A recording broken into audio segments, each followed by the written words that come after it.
रात की खामोशी में सबसे तन्हा वो होते हैं जो सब कुछ देख लेते हैं पर खुद कभी नजर नहीं आते।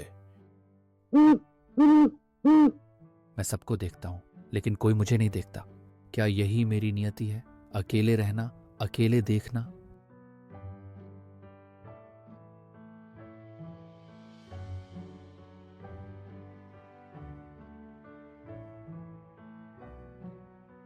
उल्लू भैया, आप हमेशा अकेले क्यों रहते हैं?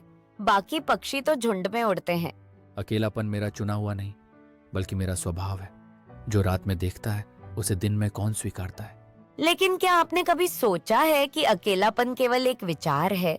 हम सब एक ही जंगल में रहते हैं, एक ही हवा में सांस लेते हैं।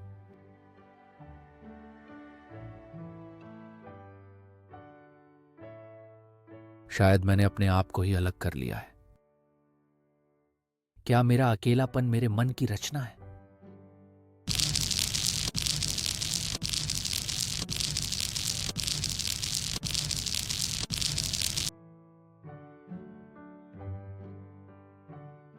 आप मुझे खाएंगे नहीं? नहीं छोटे दोस्त, हम दोनों एक ही बारिश से बच रहे हैं।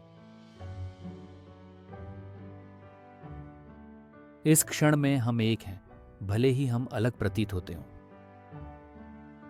मैंने हमेशा सुना था कि उल्लू अकेले और डरावने होते हैं, लेकिन आप तो दयालु हैं। हम वही बन जाते हैं जो दूसरे हमें मानते हैं। शायद मैं भी इस अकेलेपन का शिकार हो गया था।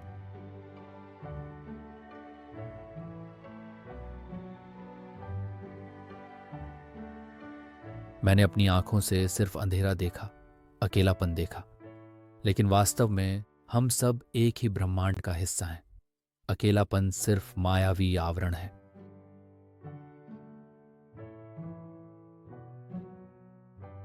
जब हम दूसरों के लिए दीपक बनते हैं तो अपना मार्ग भी प्रकाशित होता है।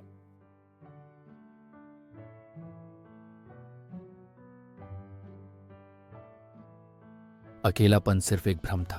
हम अलग अलग प्रतीत होते हैं, जैसे तारे आकाश में अलग अलग दिखते हैं, लेकिन हम सब एक ही प्रकाश से बने हैं। स्वागत है ज्ञानी उल्लू।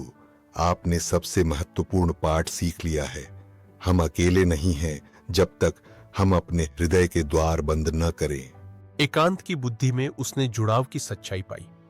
कभी कभी पूरी तरह अकेला महसूस करना जरूरी होता है ताकि समझ सके हम कभी सच में अकेले थे ही नहीं।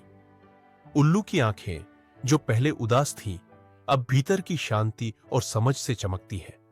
वो ऊपर देखता है, उस अनंत तारों से भरे आकाश की ओर जो अब खाली नहीं बल्कि रोशनी से जुड़ी एक जीवित तस्वीर है।